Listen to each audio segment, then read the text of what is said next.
Good morning. Welcome to another rendition of Gardenside Chats. I'm Carrie out here in my garden. It's Monday. It's a little bit chilly, so it's really fall. And we're going to do a update of my garden, and then we've got a few questions that we received over the past week for our Ask an Urban Farmer series. And do what my neighbor does with their rain barrel, and they just have the downspout of the gutter, feed that. And also, it's not in Columbia, but very close by. There's a company called Composting that you can also buy. You can buy that in town at like some grocery stores, I think, and also Wilson's Garden Center on Rangeline. Bulk compost options. So if you have like something that's where you would go to purchase that, those are the type of places you would purchase like bulk compost from. The City of Columbia and Bluebird Composting. As far as seeds, there's really no local seed. So, okay, maybe I'm thinking too much about this. There are local companies that sell seeds. There's no like local seed company, if that makes sense. So there's no local company that is growing plants for seed production, but there are local companies that are selling.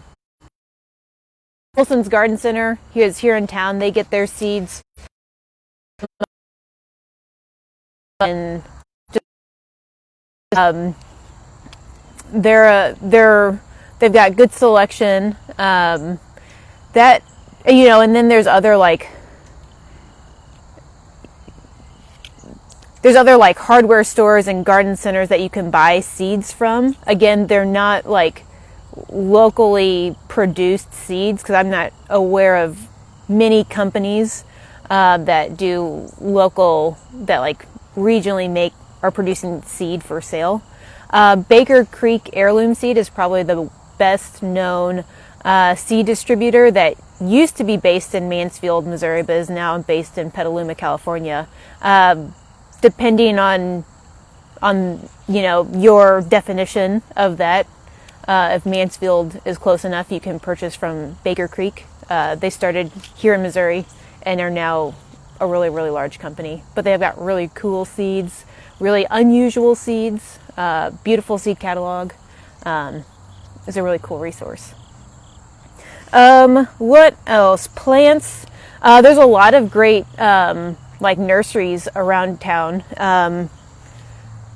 Wilson's Garden Center is a good one. Helmy's south of town is great. They've got lots of house plants, but they also have vegetables and herbs. Strawberry Hill is probably our biggest annual plant nursery in the area. It's south of town off of 63. We get a lot of vegetable starts from them actually in the spring. They're great. They're affordable.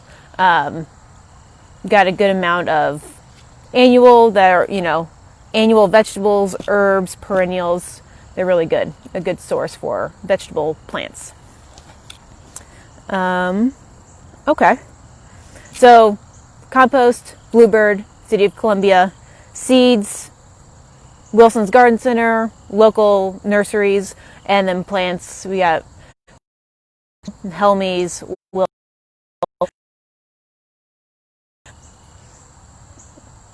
Let's move on. I am considering building a greenhouse for my seed starts. When should I start seeds in a greenhouse for spring? That's a great question. We start production in our greenhouse in late January. We are, doing this as our full-time jobs. So we probably bring a little more gusto to it than possibly a hobbyist does. So we'll start onions pretty early in January, some brassicas pretty early in January or February. Then lettuce, February, March. Kale, February, March as well. And it kind of goes from there. So late January is the very, very beginning for our production season at the Columbia Center for Urban Agriculture. So that's for the agriculture park and for the damage to the point that they're not, their life is pretty much over because they're a tender annual and just won't make it past. So yeah, you could pull them out and compost them or burn them or somehow throw them away, maybe somehow just get rid of them. Sorry, I'm back. Some technical difficulties. Yeah, so, I was kind of rambling about winterizing and when to start winterizing before my phone kind of had a brain fart. But wait until the first frost, and that will tell you a lot about, if you don't know already, what you have that's tender and what you have that's not tender. First frost, what will happen afterwards if things are, have been killed from it, are they kind of turn the leaves almost turn black, or they have black spots on them, and they get real wilty.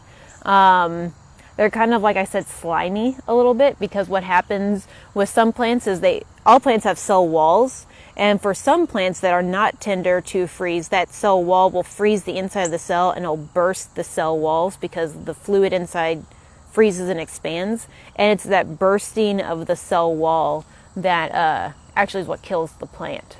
Now, some plants have kind of their own version of antifreeze in them, like my carrots, which will live through a first frost, where their cell walls their cells won't freeze and their cell walls won't burst because of that, so they live through that kind of thing. So I guess that is all to say, wait till we have that first frost, which isn't really predicted anytime soon. And then after, that first night of a really strong, that following morning with when the frost is on the ground and it's really strong, then you'll know what made it, and then you can pull that out. Okay. So those are all the questions that we received last week about, any questions you had regarding your own garden. We can do maybe a very quick garden update of my garden. Let's get going. I'm going to turn the camera around so that it's not on my face, and then we'll go from there. So the first thing I'm going to show you, let's see, is my cat, as you can see. What I'm actually trying to do is go over to my spinach. Let's see here, I'm in the way. How can I not be in the way?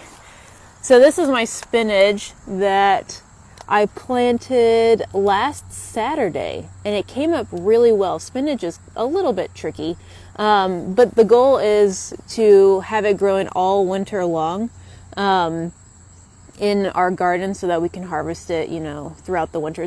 It's one of the most cold, hardy plants we've got. We're pretty lucky that spinach is one of those plants for us because it's delicious. So spinach is it's very picky for its temperature. So if you are interested in planting spinach in your garden but haven't, this would be a great week to do so, because it's going to be pretty mild, and that's what spinach likes. So that's my spinach. Let's see. And then next door we've got some kale, different kinds of kale, which is the same premise as the spinach, is trying to get it to kind of overwinter. It's going to slow down a little bit more than the spinach will. But yeah, it's going okay. Got some caterpillar damage on it. But I think they'll be okay. So both of these beds are going to have PVC pipe and 5mm plastic covering it to provide some winter protection over it, just so you know. Then we got my favorite Rapicante squash, it's been here all summer, so it's just it's starting to look really bad. This is 2 plants. This bed is over 20 feet long, and it's kind of spilling out on both sides. So it's doing really great. It's got Rapicante squash has these nice long squash. You can see that beautiful female flower still attached to that squash, which is super cool. And then this little guy over here, it's really nice. It's producing a lot of squash right now. So the interesting thing about plants is they know that the season's ending, which kind of blows my mind. And this is a tender plant, so it's not going to live through the first frost. And it somehow knows that the first frost is imminent. So what it's doing is producing an extreme amount of fruit right now, the squash, so that it can like try in its attempt to make babies so that it lives next season. So it's like in overdrive right now making squash. I've probably got more squash in the last 2 weeks than I did all season. Just because it knows that these two plants know that they are about to die, and so they are trying to pass their genetics along for the next generation, which I think is pretty fascinating that they somehow know that. That's pretty cool. Carrots. I love carrots. They're my favorite. So I got carrots for the early winter, and then over here I've got carrots that I'm going to attempt to be able to harvest like deep in the winter time. So we'll see. I'll keep you guys updated. I planted them one day before, or I'm sorry, I planted them one day a little bit too late. So we'll see if that worked. And then we've got I don't even know what this is. It just volunteered, and you might not be able to see, but there's just pollinators all over it. It's wonderful. So there's not a lot of flowers out right now. I mean, there's a lot of goldenrod, there's a lot of asters right now, but still there's not like a ton of flowers. So the bees and all of the insects are really hitting this one hard. So I've been leaving this for them. I've already winterized a good chunk of my garden. Some stuff I harvested and then didn't plant a second thing behind it. So there's kind of just like this big open space. And then I've got my tomatoes, and they are slowing down. They don't like the dewy